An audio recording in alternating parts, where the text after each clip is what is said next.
ஹே scholars, நாம் இன்னைக்கு ரொம்ப இம்பார்ட்டண்டான செமிகண்டக்டர் டிவைஸை பற்றி தான் பார்க்க போகிறோம். அப்படிப்பட்ட ஒரு செமிகண்டக்டர் டிவைஸ் தான் டயோட். இந்த வீடியோவில் நம்ம டயோட்டை பற்றி தான் பார்க்க போகிறோம்.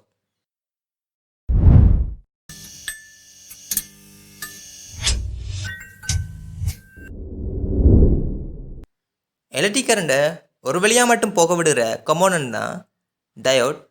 இதை சிலிக்கன், ஜெர்மனியம் போன்ற செமிகண்டக்டரை பயன்படுத்தி இந்த மாதிரியான டயோட்டை உருவாக்குவாங்க.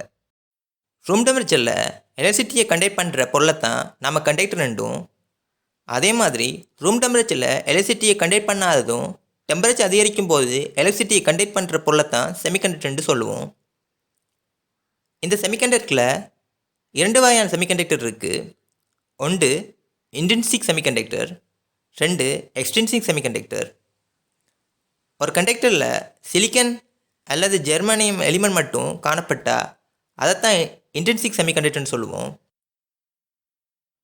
இதே இது எக்ஸ்ட்ரின்சிக் செமிகண்டக்டர் ஆனது சிலிக்கன் அல்லது ஜெர்மானியத்தோட வேறு எலிமெண்ட்டை டோப்பிங் பண்ணுறதால தான் எக்ஸ்ட்ரின்சிக் செமிகண்டக்டர் உருவாக்கப்படுது. இப்போ எப்படி செமிகண்டக்டர் எலக்ட்ரிசிட்டி கண்டக்ட் பண்ணுதுன்னு பார்ப்போம். சிலிக்கன் எடுத்துக்கிட்டிங்கன்னா சிலிக்கன் வலன்ஸ் ஷெல்லில் 4 எலக்ட்ரான் காணப்படுது. இந்த 4 எலக்ட்ரான்களும் பக்கத்தில் இருக்கிற ஒவ்வொரு சிலிக்கன் அட்டமோடையும் ஒரு வீக்கான கோவலன்ட் பாண்டில் இணைஞ்சிருக்கும். அதனால் டெம்பரேச்சர் அதிகரிக்கும் போது ஹீட் எனர்ஜியானது வலன்ஸ் எலக்ட்ரானை தூண்டுறதால அந்த எலக்ட்ரான் பாண்டை விட்டு செப்பரேட் ஆகி ஃப்ரீ எலக்ட்ரானாக மாறிடும். அப்படி உருவாகிற ஃப்ரீ எலக்ட்ரான் தான் எலக்ட்ரிசிட்டியை கண்டக்ட் பண்ண உதவும். சிலிக்கன் அட்டமில் இருந்து வெளியான எலக்ட்ரானால் சிலிக்கன் பாண்டுக்கு இடையே உருவாகிற வைக்கமத்தான் ஹோல்ஸ்ன்னு சொல்லுவோம். இந்த ஹோல்ஸ் பாசிட்டிவ் சார்ஜ் கொண்டிருக்கும். இதுவும் செமிகண்டக்டரில் எலக்ட்ரிசிட்டியை கண்டக்ட் பண்ண உதவும். இப்போ எப்படி டெம்பரேச்சர் அதிகரிக்கும் போது ஒரு செமிகண்டக்டர் எலக்ட்ரிசிட்டியை கண்டக்ட் பண்ணுதுன்னு பார்த்தோம். இப்போ எப்படி எக்ஸ்ட்ரின்சிக் செமிகண்டக்டர் உருவாக்கப்படுதுன்னு பார்ப்போம். இந்த எக்ஸ்ட்ரின்சிக் செமிகண்டக்டர் ஆனது பி டைப் செமிகண்டக்டர் ரெண்டும் என் டைப் செமிகண்டக்டர் ரெண்டும் பிரிக்கப்படுது.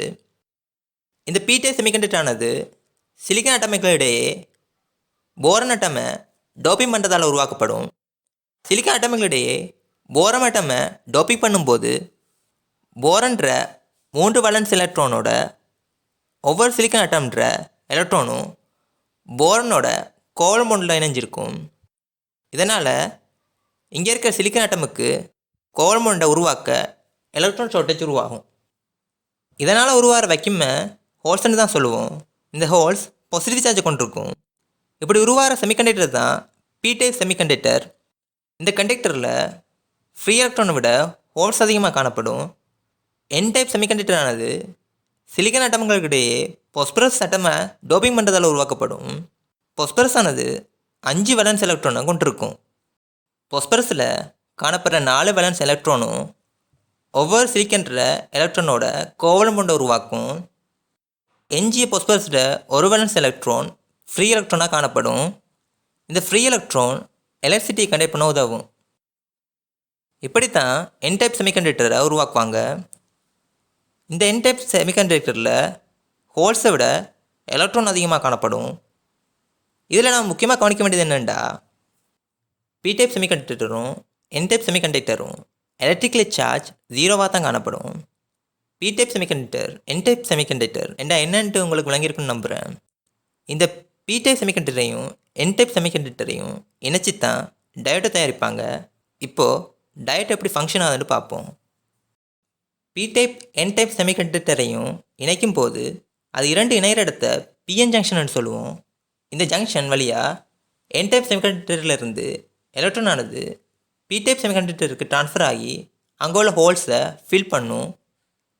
இப்படி எலக்ட்ரான் ட்ரான்ஸ்ஃபர் ஆக என் டைப் செமிகண்டக்டரில் பிஎன் ஜங்ஷனுக்கு பக்கத்தில் அதிகளவான ஹோல்ஸ் ஃபார்ம் ஆகும். பி டைப் செமிகண்டக்டரில் பிஎன் ஜங்ஷனுக்கு பக்கத்தில் அதிகளவான எலக்ட்ரான் ஃபில் ஆகும். இதனால் இந்த ஜங்ஷனில் என் டைப் செமிகண்டக்டர்லேருந்து பி டைப் செமிகண்டக்டர் வழியாக ஒரு எலக்ட்ரிக் ஃபீல்டு உருவாகும். இந்த எலக்ட்ரிக் ஃபீல்டு மேலும் என் டைப் செமிகண்டக்டர்லேருந்து பி டைப் செமிகண்டக்டருக்கு எலக்ட்ரான் பாஸ் ஆவதை தடுக்கும். இதனால் இந்த ரீஜனை டிப்ளேஷன் ரீஜன் சொல்லுவோம். இந்த டிப்ளேஷன் ரீஜனில் ஒரு பேரியர் பொட்டன்ஷியல் உருவாகும். சிலிக்கனால் உருவாக்கப்பட்ட டயோட்டுக்கு பேரியர் பொட்டன்ஷியல் 0.7 வோல்டேஜாக இருக்கும். பேட்டரியோட ப்ளஸ் டெர்மினலை டயோட்டோட பி டைப் எண்டோடையும் பேட்டரியோட மைனஸ் டெர்மினலை டயோட்டோட என் டைப் எண்டோடையும் கனெக்ட் பண்ணால் மாத்திரம் தான் எலக்ட்ரிக் ஃப்ளோவை அவதானிக்கலாம். இது டயோட்டோட ஃபார்வர்ட் பயாஸ்ன்னு சொல்லுவாங்க. பேட்டரியோட டெர்மினலை டயோட்டோட மாறி கனெக்ட் பண்ணால் இது ரிவர்ஸ் பயாஸ்ன்னு சொல்லுவாங்க. ரிவர்ஸ் பயாஸில் டிப்ளேஷன் ரீஜனோட ஸ்பேஸ் அதிகரிக்கிறதால அங்கே எலக்ட்ரிக் ஃப்ளோவை அவதானிக்க முடியாது. இப்படித்தான் டயோட் ஒரு வழியாக மாத்திரம் எலக்ட்ரிக் ஃப்ளோவை அனுமதிக்குது. இன்றைக்கி வீடியோ அவ்வளோதான். இந்த வீடியோ பிடிச்சிருந்தா லைக் பண்ணுங்கள். எலக்ட்ரிக் தியரி சேனலை சப்ஸ்கிரைப் பண்ணி உங்கள் சப்போர்ட்டை கொடுங்க. நான் உங்களை அடுத்த வீடியோவில் சந்திக்கிறேன்.